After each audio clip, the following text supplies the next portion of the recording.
Olá, olá a todos, olá a todas. Novamente, nós do canal O que Rola na Geronte estamos aqui para discutir um assunto fundamental para nós todos velhos e para quem está envelhecendo, a década do envelhecimento saudável.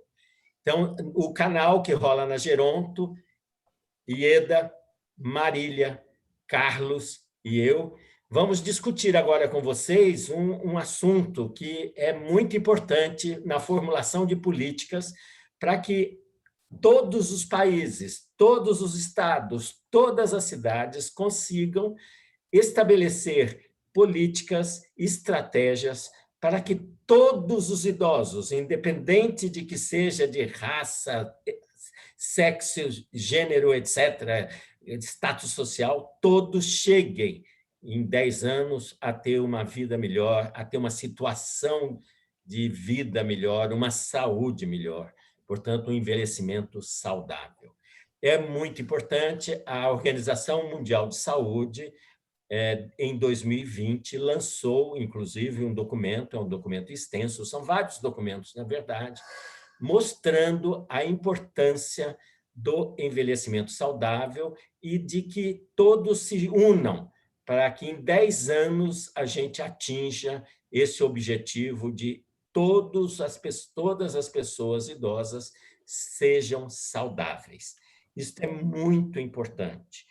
E eu queria, então, passar a palavra para a Marília, inicialmente, que vai nos dizer como que isso está se desenrolando e propostas já que estão aparecendo. Marília. Olá para todos, uma alegria estarmos aqui discutindo esse assunto tão importante que fala sobre a década do envelhecimento saudável, conforme o Sérgio já adiantou. E aí eu começo trazendo assim, o que é a década do envelhecimento saudável? Primeiro, é uma proposta para o mundo inteiro da Organização Mundial de Saúde, OMS, que se fundamentou naquele Plano de Ação Internacional das Nações Unidas para o Envelhecimento, da última Assembleia Mundial que nós tivemos, e de acordo, e junto com tudo aquilo que está estabelecido neste Plano de Ação Internacional, e foi buscar também nos Objetivos do Desenvolvimento Sustentável os princípios que regulam e sustentam. E qual é o princípio que parte esta década?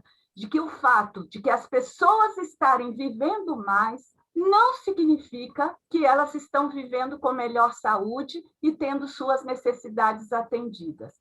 Entende que a saúde é fundamental para a nossa experiência na velhice e para as oportunidades que o envelhecimento traz. Não é? O que essa década, o que esse documento, o que propõe? Mudar a forma como pensamos, sentimos e agimos em relação à idade ao envelhecimento. Ele propõe facilitar a capacidade das pessoas idosas de participarem e contribuírem nas suas comunidades, na sociedade, no seu bairro, onde ele se encontra.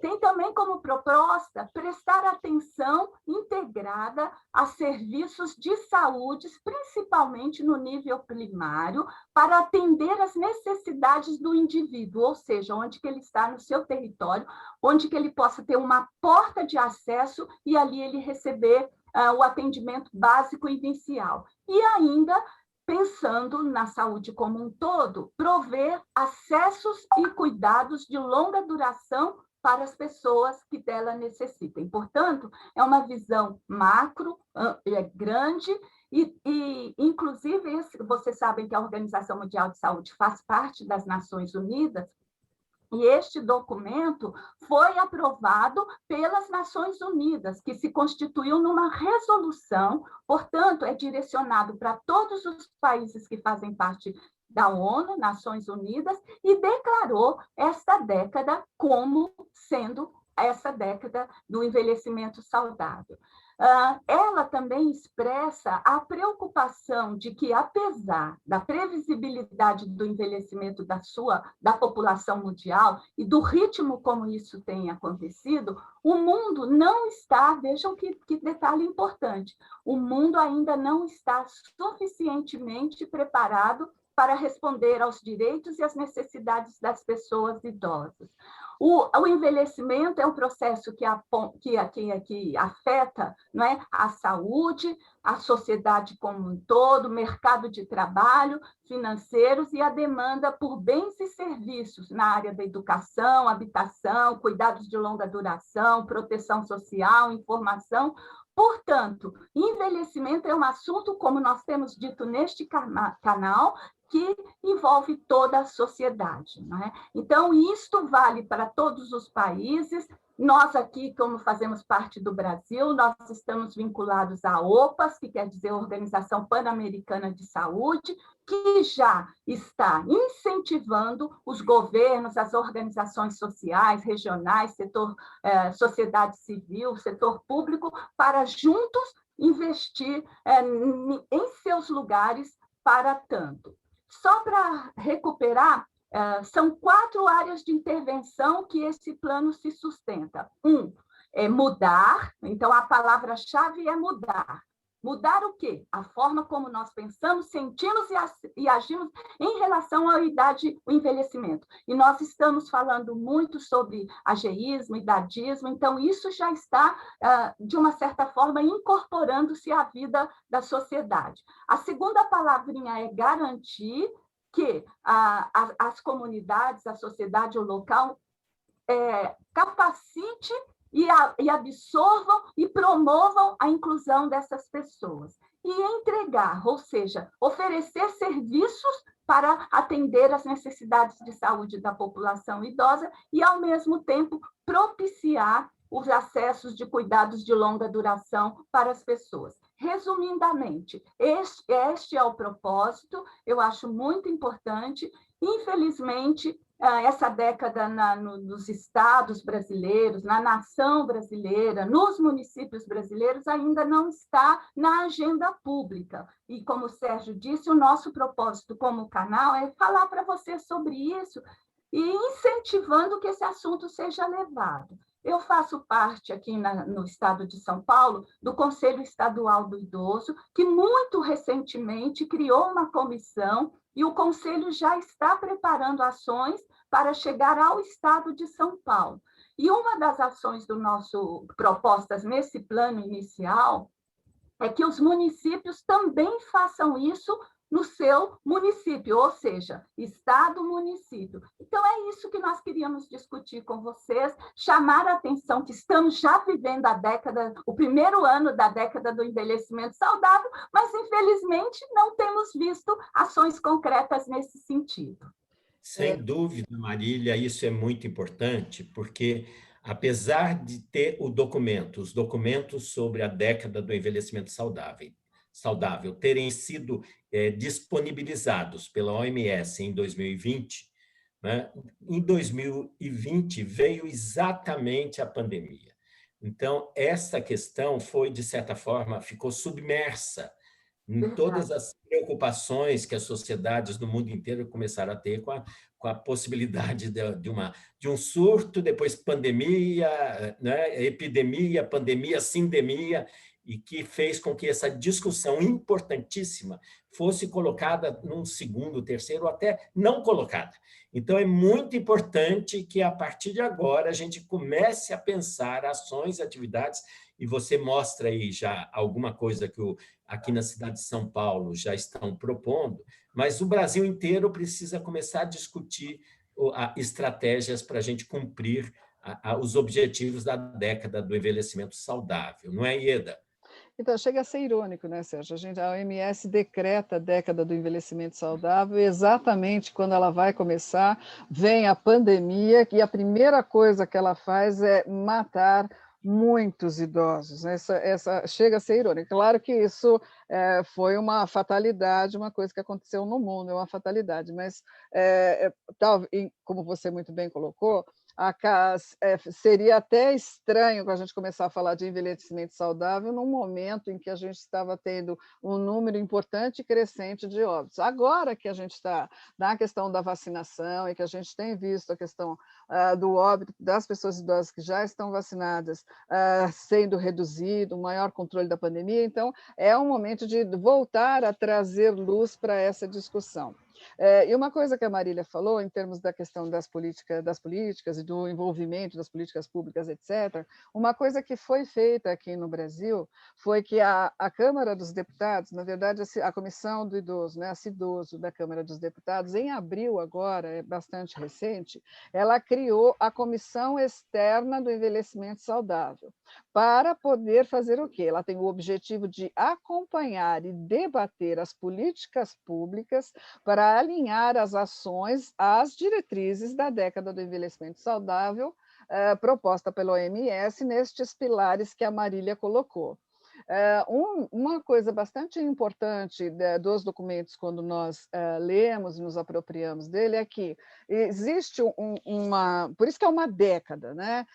Existe um pensamento forte neste documento que é: todos podem envelhecer, todos devem envelhecer da melhor forma possível, independente de raça, independente de condição socioeconômica, independente de qualquer coisa. Tá? E para aqueles que forem mais vulneráveis por qualquer razão, há de se fazer um movimento ainda maior. Então, o que se quer é que este envelhecimento ele seja equânime, que você não tenha, ele não seja calcado pelas desigualdades que são impostas no mundo. Então, existe uma prerrogativa do combate às iniquidades, né? Às desigualdades injustas. Então, eu vou combater isso de forma mais forte, onde isso é mais presente, para que todo mundo, no mundo inteiro, possa envelhecer da melhor forma possível. Então, os investimentos, as políticas, os programas, etc., nesta visão da OMS, ela traz isso. Pode falar, Maria, eu tenho uma segunda coisa aqui para colocar, mas pode falar, que eu acho que tem a ver com o que eu estou falando. Não, Ieda, eu acho isso muito importante, porque, num certo tempo, quando nós discutimos o envelhecimento, as pessoas têm uma preocupação dessa questão de saudável e responsabiliza só o sujeito para cuidar da sua saúde. Nesta proposta aqui, ela sai da questão individual e responsabiliza o Estado, não é? na sua parte. Eu acho que isso é muito importante, porque, às vezes, há uma tendência de punir o indivíduo que envelheceu mal, como se a responsabilidade só fosse dele. Então, quando ele abre este leque, está dizendo, olha, ele tem que ter acesso à saúde básica, não é? E quando ele não está com a sua saúde boa, está comprometida, tem que ter um projeto de longa duração para atender a sua necessidade. Então, este saudável, que já, pelo menos na língua portuguesa, tem essa conotação de você só fala envelhecimento ativo, envelhecimento saudável, mas não é nessa perspectiva que o documento fala. Era isso que eu queria pensar quando você estava dizendo. Marília, é isso que você está dizendo.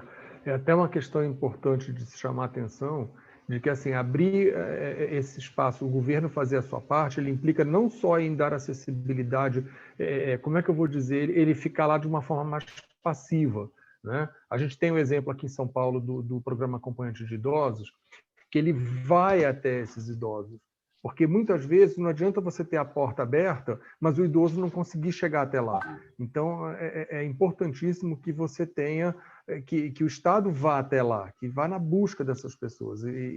Porque ficar esperando o idoso chegar pela porta aberta, muitas vezes ele está muito próximo no território, mas ele não chega. Perfeito. E tem uma coisa, Carlos, pegando o gancho do que você está falando, que também faz parte da discussão, né, de base deste documento, nós estamos na era digital. Essa é a era digital e a grande investimento na questão da era digital, do 7G, sei lá, né, de tudo que envolve isso. Então, existe uma discussão também por base nesse documento, nessas coisas, que tudo seja feito, tudo que for digital que seja feito, seja uma coisa que inclua o idoso, né? Isso não é a questão da inclusão digital que muito nós ouvimos, porque a inclusão digital que nós ouvimos muitas vezes se restringe a entender que as pessoas idosas não são digitais, porque elas não são ou não sabem mexer com aquilo. Então, se você quiser, você vem aqui, eu te ensino. A sua obrigação é aprender. e se você não aprender, azar seu, é mais ou menos assim. Então, muito dessa inclusão digital que a gente ouve falar hoje em dia, na verdade, ela é uma exclusão digital, porque ou o idoso, se a pessoa idosa se apropria das informações e se vira para usar, ou ela vai ser excluída, e aí, como a Marília falou, ela vai ser culpabilizada por isso, a culpa é dele, ninguém mandou ele não aprender, ninguém mandou, a gente fez aqui o curso, ele tinha mais é que ter vindo e ter aprendido, aí é um problema dele. Não, a gente tem que entender que os idosos não nasceram na era digital, eles vêm com outro padrão de educação, então estas tecnologias elas estão bastante avançadas com as inteligências artificiais e tudo mais, para que seja exatamente o oposto. Eu identifique a necessidade da população idosa e eu faça com que haja uma adaptação do digital às necessidades das pessoas. É assim que nós incluiremos as pessoas na era digital. Então, é um pouco como você falou do programa de acompanhantes, o programa de acompanhantes vai lá, ele atende à necessidade da pessoa idosa. Aí, na era digital, também se quer mudar um pouco a maneira como isto veio sendo trabalhado até o momento, mas que a gente possa trabalhar para que esses idosos sejam incluídos nesta era, adaptando a tecnologia a ele, e não o inverso. Sérgio? Desculpa. Gente, vocês falaram coisas muito importantes que eu queria reprisar. Por exemplo, o Carlos falou da necessidade do Estado ir até eles, até os idosos. E Ieda está dizendo da questão da inclusão digital, que também tem de ser uma coisa que tem de ser muito mais proativa. É muito importante para todos terem saúde, todos os idosos, que as políticas sejam muito bem pensadas e, na maioria das cidades, principalmente eu conheço bem o Brasil, tá certo? A maioria ainda não temos políticas políticas públicas voltadas para o segmento idoso, para permitir que eles cheguem mesmo daqui a 10 anos bem saudáveis. A questão do acesso é fundamental. Temos de ampliar o acesso aos serviços de saúde, aos serviços sociais por parte da população idosa. Então, uma das coisas a se programar para essa década, para que ela seja bem-sucedida, essa década, é fazer a ampliação do acesso, principalmente dos idosos mais pobres, dos idosos mais dependentes, aquelas pessoas que têm, por exemplo, como a Ieda está falando, que não vão ter acesso, por exemplo, às informações que vão ser colocadas no meio digital.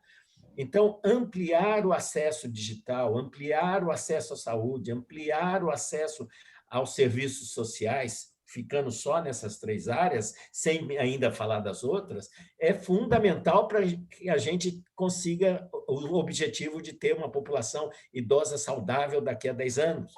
Então, é muito importante da gente ampliar acessos. Isto faz parte, tem de fazer parte das estratégias, das políticas de cada cidade, de cada país, de cada estado brasileiro para conseguir o envelhecimento saudável. Sérgio, tem uma questão que é importante, que eu citei aqui o programa Acompanhante de Idosos como exemplo, porque ele é para quem não conhece, né? Quem não é de São Paulo, é uma estratégia, né, da Secretaria de Saúde aqui em São Paulo de atendimento domiciliar ao idoso. Por isso que eu disse que é o Estado indo até o idoso. Então, eu queria complementar isso para ficar mais claro, né? Agora, eu queria trazer uma questão que a Marília trouxe aí 4 pilares, e ela falou o primeiro, que era mudar, né? Então, eu queria pegar um pouco esse gancho para trazer uma questão que é importantíssima, porque a gente está falando aqui de ações voltadas ao idoso, mas a gente tem que pensar que o idoso ele vive dentro de um contexto maior, ele vive num contexto social, e a gente tem que mudar também esse contexto, né? Então, a questão do etarismo, que é o preconceito em relação à pessoa por conta da sua idade, isso precisa diminuir. A gente falou um pouco disso na semana passada, e com aquela questão, né, de como as gerações estão vendo gerações mais velhas.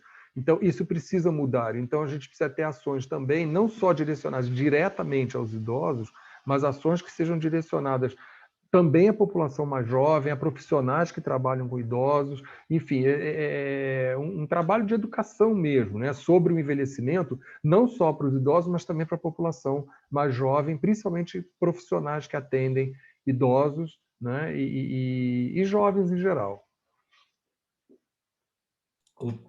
Eu tenho uma coisa a comentar com vocês, que é o seguinte: quando a gente entra no site da Organização Mundial de Saúde, tem vários documentos falando sobre essa década, sobre envelhecimento saudável.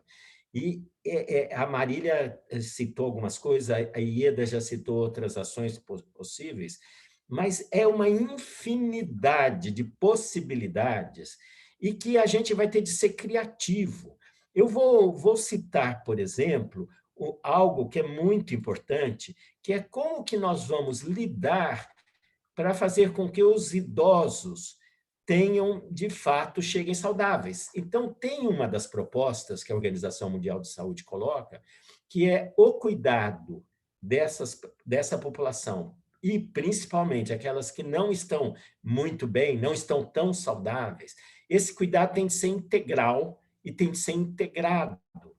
Isso é muito importante, essa noção. Quer dizer, não é uma responsabilidade do médico só. É todo um sistema que vai ter de ser construído. Todo o sistema que vai ter de pensar naquele novo paradigma que não é não ter doença. Não é que saudável não vai ter doença, é impossível isso.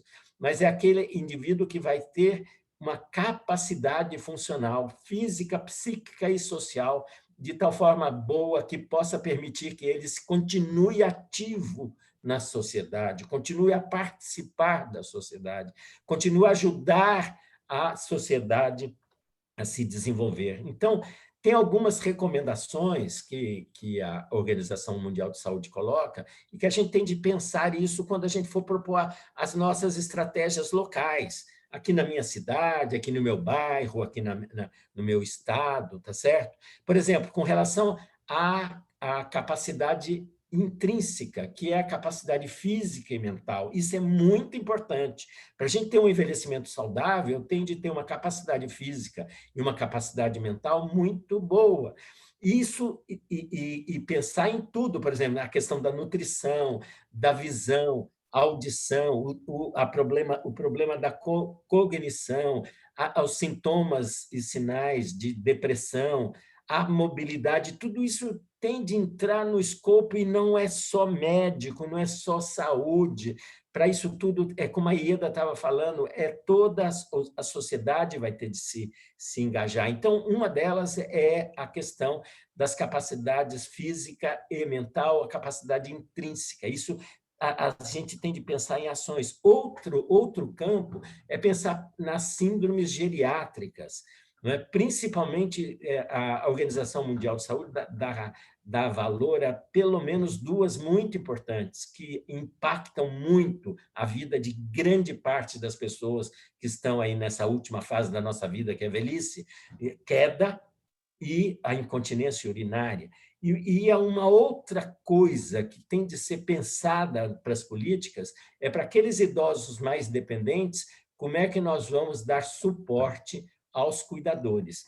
Então, são atividades, e volto a insistir, a gente vai ter de olhar os diferentes documentos, as diferentes propostas.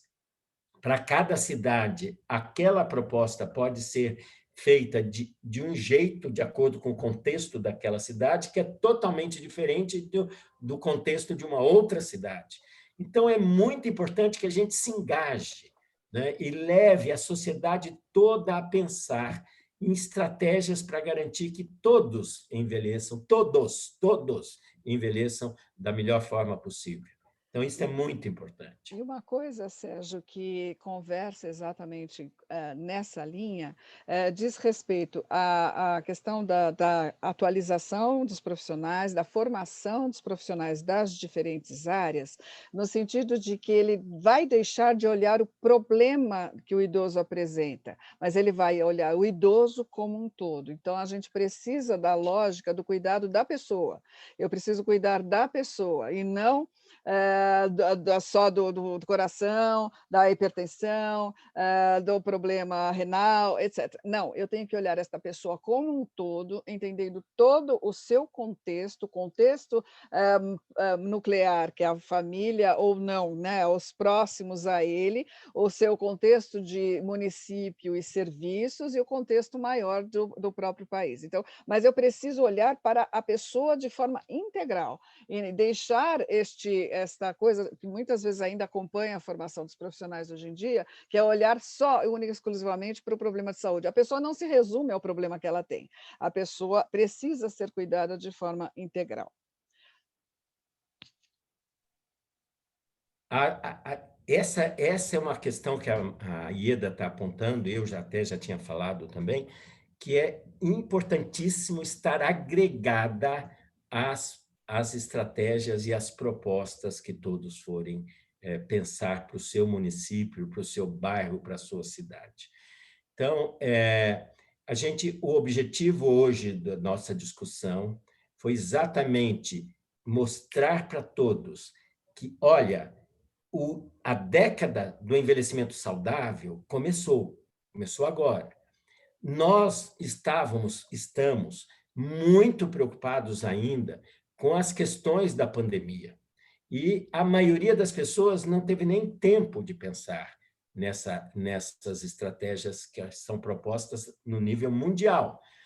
Então, mas de qualquer forma, agora vamos todos fazer esforço para começar a olhar os documentos, começar a pensar na nossa cidade, no meu bairro, para o que eu posso fazer de forma integrada, integral, para propor ações para garantir a toda a população idosa, que seja ela qual for, uma década em que, daqui a 10 anos, todos nós, idosos, velhos, estejamos melhor, mais saudáveis, tá certo?